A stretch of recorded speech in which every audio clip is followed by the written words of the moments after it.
नमस्कार, स्वागत है आपका ईटी नाउ स्वदेश पर। आप देख रहे हैं मनी मॉर्निंग। मैं हूं आपके साथ शेषा अध्वर्यु और अगले आधे घंटे में हम आपको बताएंगे ग्लोबल बाजारों से किस तरह के संकेत निकल कर आ रहे हैं। डोनाल्ड ट्रंप ने फिर एक बार टैरिफ को लेकर काफी कुछ कमेंट्री की है। फार्मा सेक्टर को लेकर, ऑटो सेक्टर को लेकर उस पर चर्चा करेंगे। कई सारे दिग्गज मेहमान हमारे साथ जुड़ेंगे जो आपको आज के सत्र के लिए रणनीति, स्टॉक स्पेसिफिक आइडियाज और कमोडिटी मार्केट में किस तरह की रणनीति बनानी चाहिए उस पर भी हम नजर डालेंगे। लेकिन सबसे पहले ग्लोबल बाजारों की बात करें तो गिफ्ट निफ्टी से सपाट ओपनिंग के संकेत भारतीय बाजारों के लिए निकल कर आ रहे हैं। याद रखें, कल के सत्र में सेकेंड हाफ में अच्छी खासी रिकवरी दिन के निचले स्तर से दिखी थी। निफ्टी 23,000 के नीचे बंद होता हुआ नजर आया था, लेकिन आज फिर एक बार सपाट ओपनिंग के संकेत भारतीय बाजारों के लिए निकल कर आ रहे हैं। लेकिन याद रखें, कल फिर एक बार डोनाल्ड ट्रंप की कमेंट्री निकल कर आई है ऑटो सेक्टर को लेकर, फार्मा सेक्टर को लेकर। ऑटो सेक्टर पर उनका कहना है कि 25% की टैरिफ यानी इंपोर्ट ड्यूटी लगाई जाएगी अमेरिका में जो ऑटो सेक्टर इंपोर्ट्स होते हैं उस पर। और फार्मा सेक्टर की बात करें तो यहाँ पर भी पॉलिसीज और टैरिफ्स में कुछ बदलाव किए जाएंगे, ऐसा कमेंट्री, जिसके चलते भारतीय बाजारों में भी ऑटो और फार्मा सेक्टर पर आज फोकस दिखेगा। लेकिन अमेरिकी बाजार कल याद रखें कई सारे टेक्नोलॉजी शेयरों में तेजी दिखी और यूरोपियन बाजारों में भी एक्शन था और कमोडिटी मार्केट में तो पिछले कुछ दिनों से एक्शन है। अभिषेक अब हमारे साथ जुड़ चुके हैं। अभिषेक, गुड मॉर्निंग। कई सारे सेक्टर्स डोनाल्ड ट्रंप की कमेंट्री के चलते आज फोकस में रहेंगे और सोना फिर एक बार रिकॉर्ड ऊंचाई पर।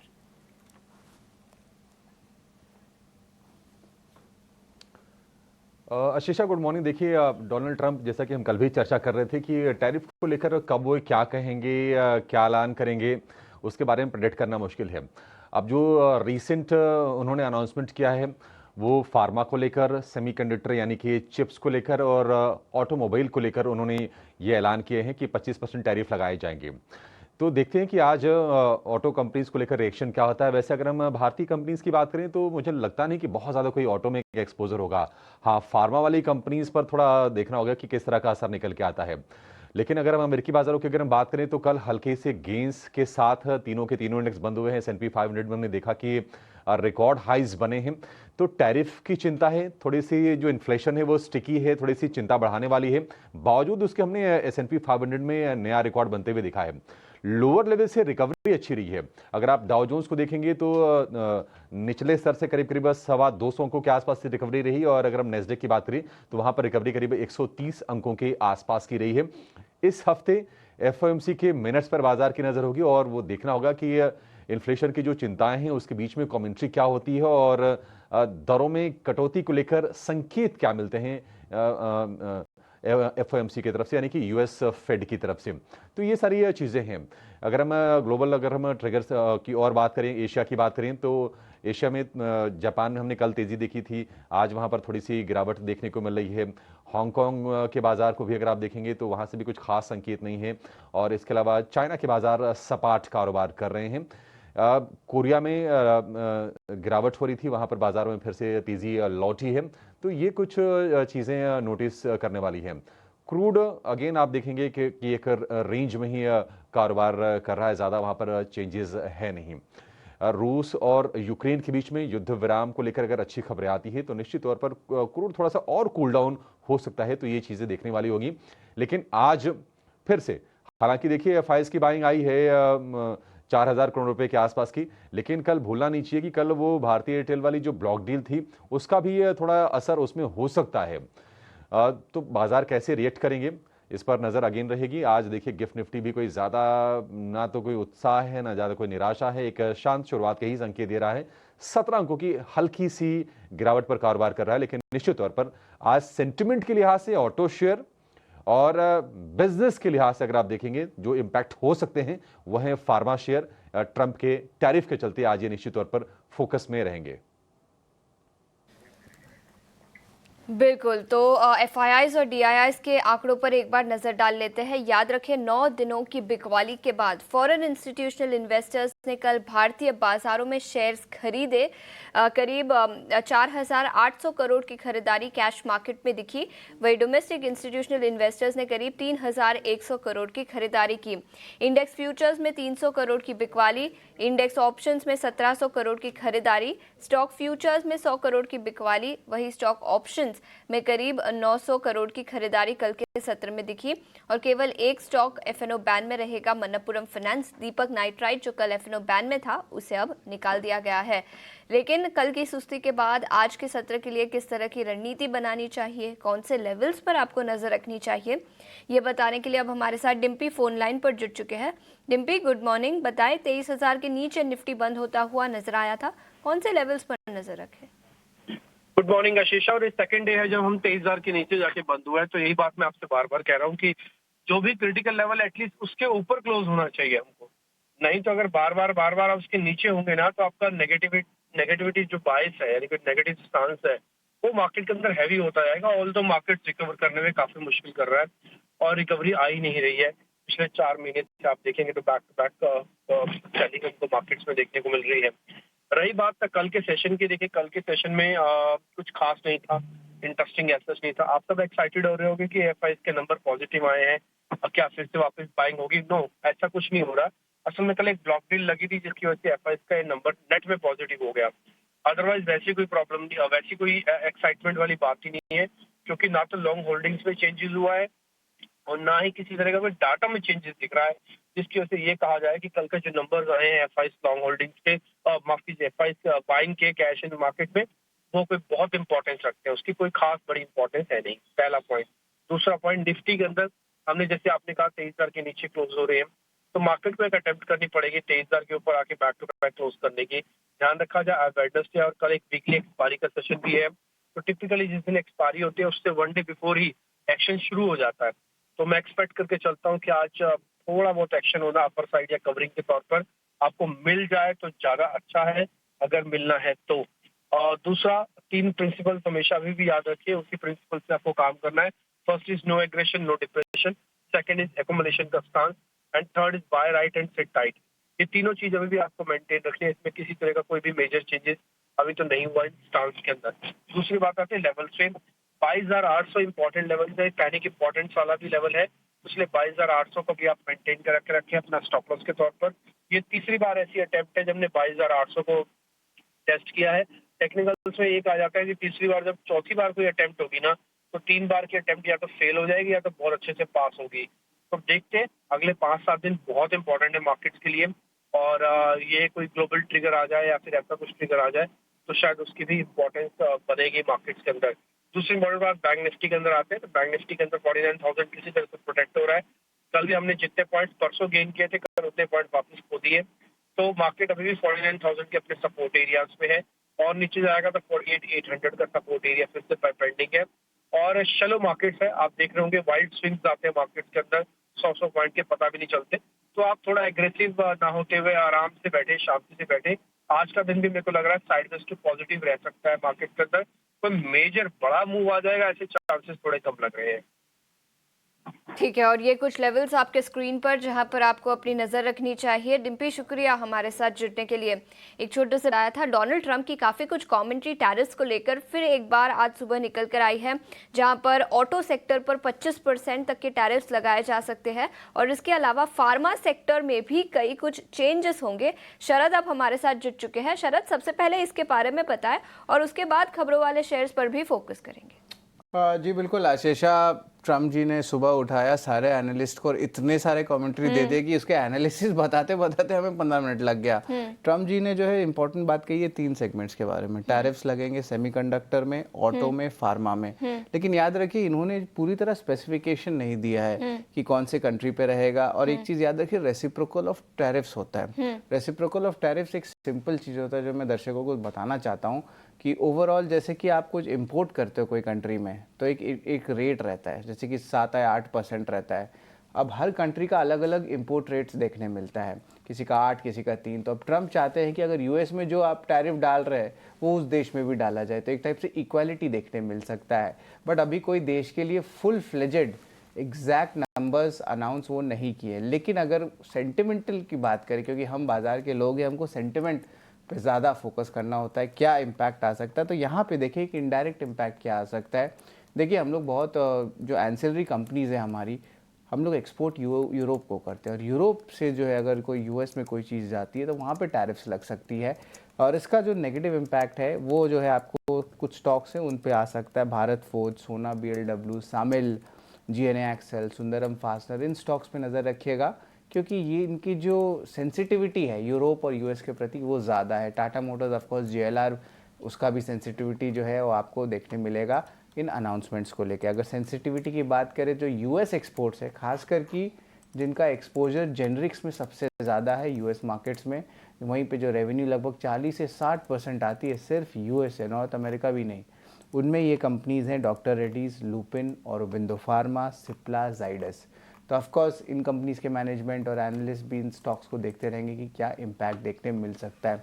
सेमीकंडक्टर पे कुछ बड़ा इम्पैक्ट नहीं होगा ज़्यादा, लेकिन केन्स टेक है जो एक बड़ा प्लेयर है सेमीकंडक्टर स्पेस में, और वहाँ पे अगर टैरिफ्स आती है, बिकॉज ऑफकोर्स ताइवान रिलेटेड जो है टैरिफ ज़्यादा इम्पैक्ट रहेगा। लेकिन अगर हम सेंटिमेंटली बात करें तो यहाँ पे थोड़ी नेगेटिविटी आ सकती है। तो ये 3 सेक्टर है, इनके कुछ स्टॉक्स है जो मैंने आपको बताए, इन पे जो है बस नज़र रखिएगा। एग्जैक्ट डिटेल्स या कुछ अनाउंसमेंट्स अभी तक नहीं आई इंडिया को लेके, तो जो भी होगा मोमेंटरली होगा आज के दिन के ट्रेड में। बिल्कुल, तो फार्मा, ऑटो और सेमीकंडक्टर, ये 3 सेक्टर्स जहां पर एडिशनल टैरिफ्स लगाई जा सकती है 25% की। कुछ ज़्यादा डिटेल्स नहीं आई, लेकिन इसके अलावा शरद, खबरों के दम पर भी कुछ स्टॉक्स फोकस में रहेंगे, उसके बारे में भी जी बिल्कुल शेषा, जो हम लोग ग्लोबल IT अर्निंग्स ट्रैक करते हैं तो उसमें पॉजिटिव रीड थ्रू या negative read through Indian IT stocks को भी आता है।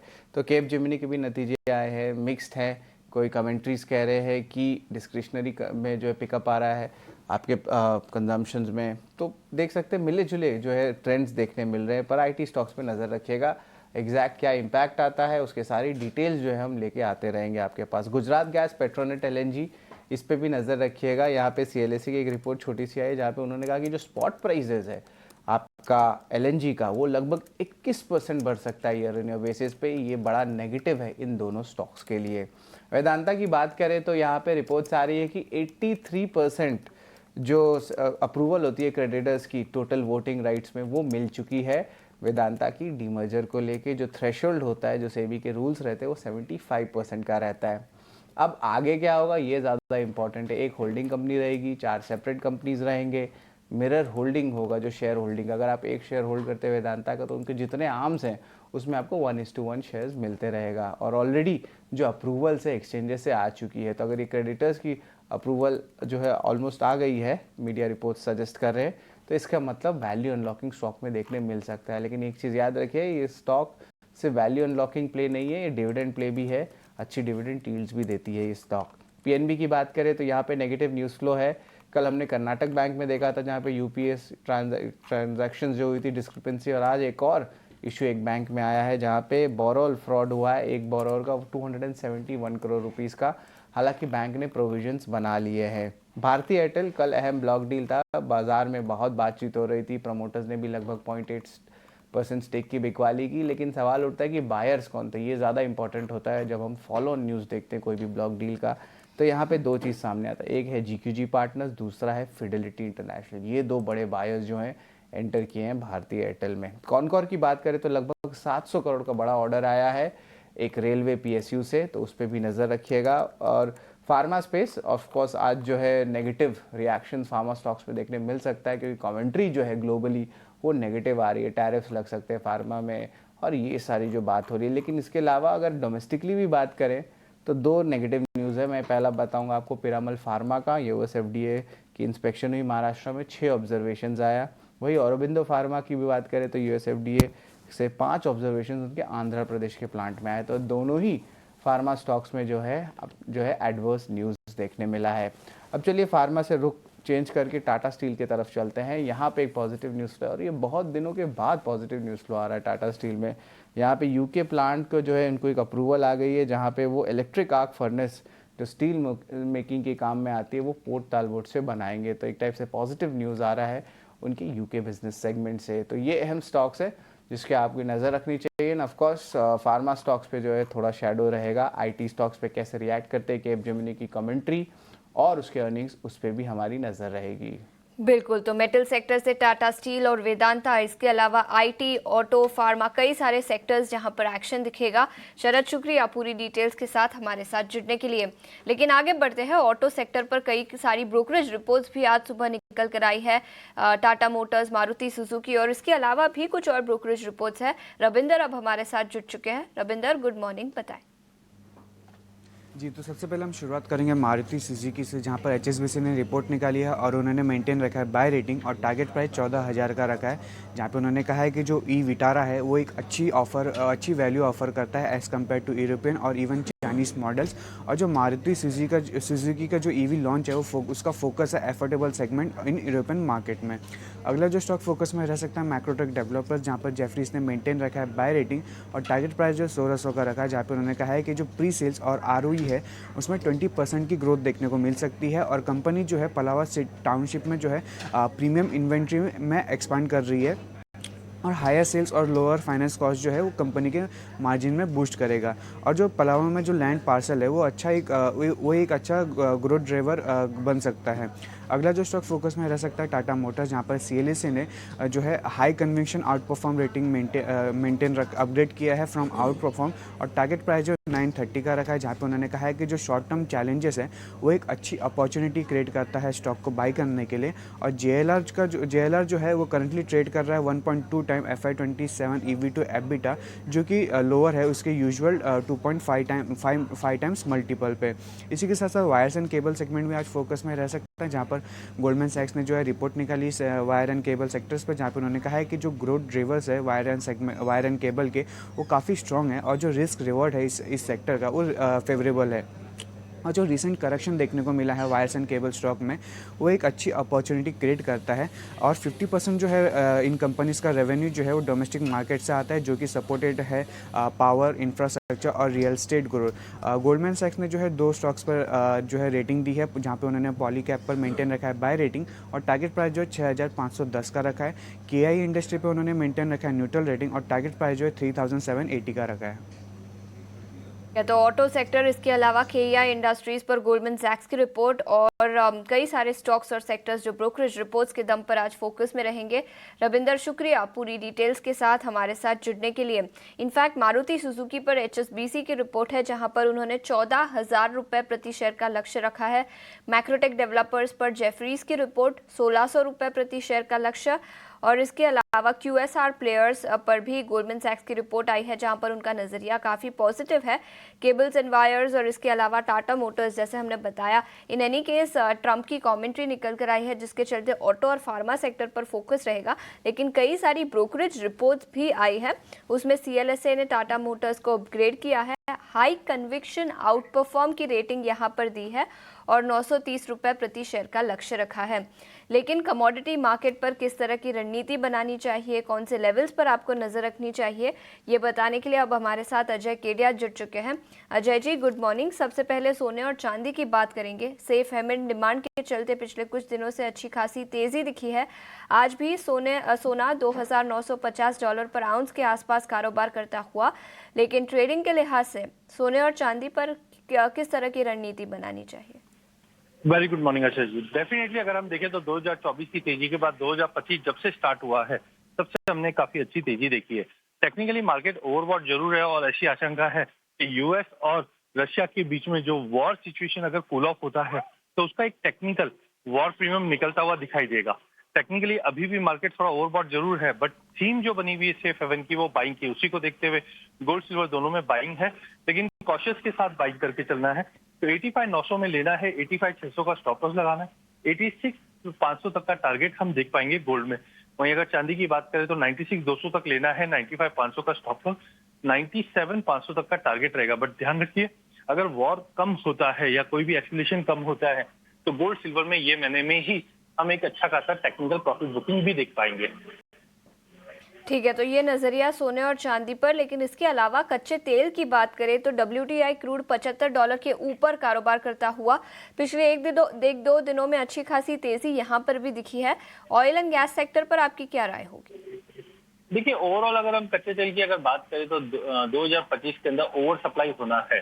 जिस ढंग से हम देख रहे हैं ओपेक की भी सप्लाई आनी थी, बट 2 दिन पहले ऐसे अटकलें लगाई जा रही है कि ओपेक अपना प्रोडक्शन कट आगे एक्सटेंड कर सकता है 1 महीने के लिए, जिसके बाद से कच्चे तेल को सपोर्ट मिला। वहीं दूसरी ओर डोनाल्ड ट्रंप ने ईरान के ऊपर जो सैंक्शंस रखे हैं उससे भी एक सपोर्ट मिला हुआ है, बट अपसाइड लिमिटेड रहेगा, बट एक दायरा बना हुआ रहेगा। उसी को देखते हुए 6200 में 6200 में लीजिए, 6140 का स्टॉप लॉस लगाइए, 6320 से 6350 तक का लेवल दिखेगा, बट सस्टेनेबिलिटी डाउटफुल है क्योंकि सप्लाई काफी अच्छी है डिमांड के मुकाबले। सप्लाई बढ़ती हुई नजर आ रही है कच्चे तेल में, लेकिन इसके अलावा इंडस्ट्रियल मेटल्स पर आप किस तरह के ट्रेड बनाने चाहिए? जिंक, लेड, कॉपर, एल्यूमिनियम, यहाँ पर कोई ट्रेड बनेगा?